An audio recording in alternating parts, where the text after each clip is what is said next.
chaperon rouge.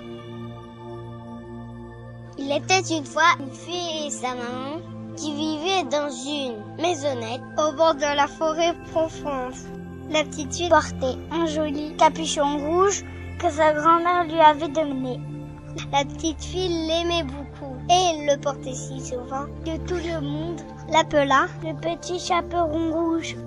Un jour, sa maman lui confia un panier dans lequel il y avait des gâteaux, du pain frais, une tarte. « Tiens, petit chaperon rouge, lui dit-elle. Prends ce panier plein de bonnes choses, va l'apporter à ta grand-mère qui est malade et couchée. N'éloigne surtout pas de la route, traverse la forêt. Je t'attends dans la maison pour souper. » Le petit chaperon rouge promit de ne pas s'écarter du chemin et partit.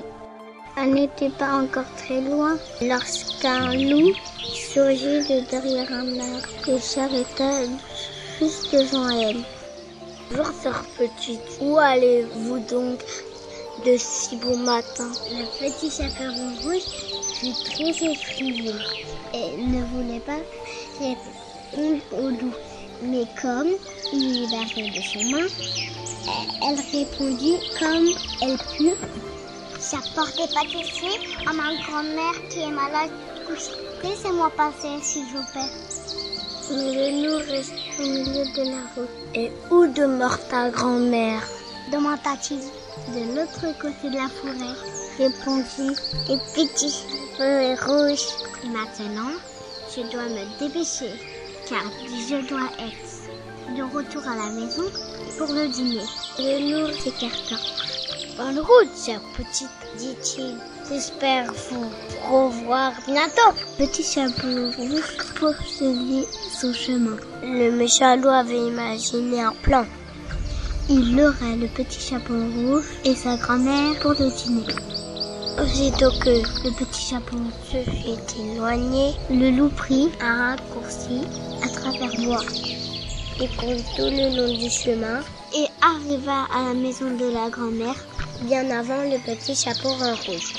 Il cogna à la porte. « Qui est là ?» demanda la grand-mère. « C'est moi le petit chaperon rouge » répondit le loup. Il avait pris la toute petite voix du chaperon rouge. La grand-mère s'y trompa et lui dit d'entrer. Aussitôt, le méchant loup ouvrit son énorme gueule et avala entièrement la pauvre grand-mère.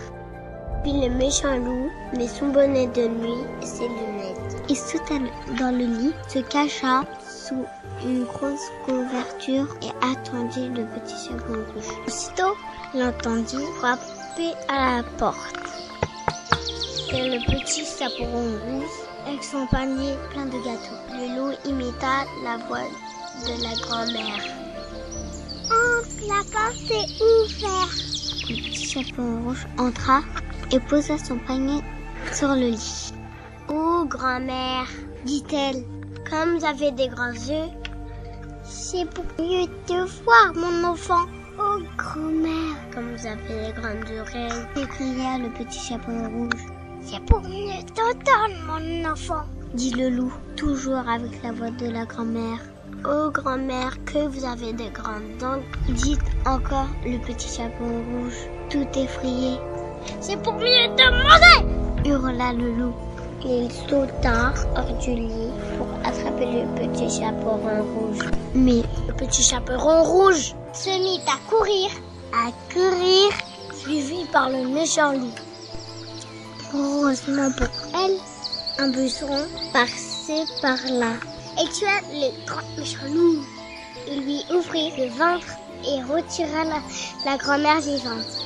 Petit chaperon rouge et sa grand-mère embrassèrent et remercièrent le buisson rouge pour son courage.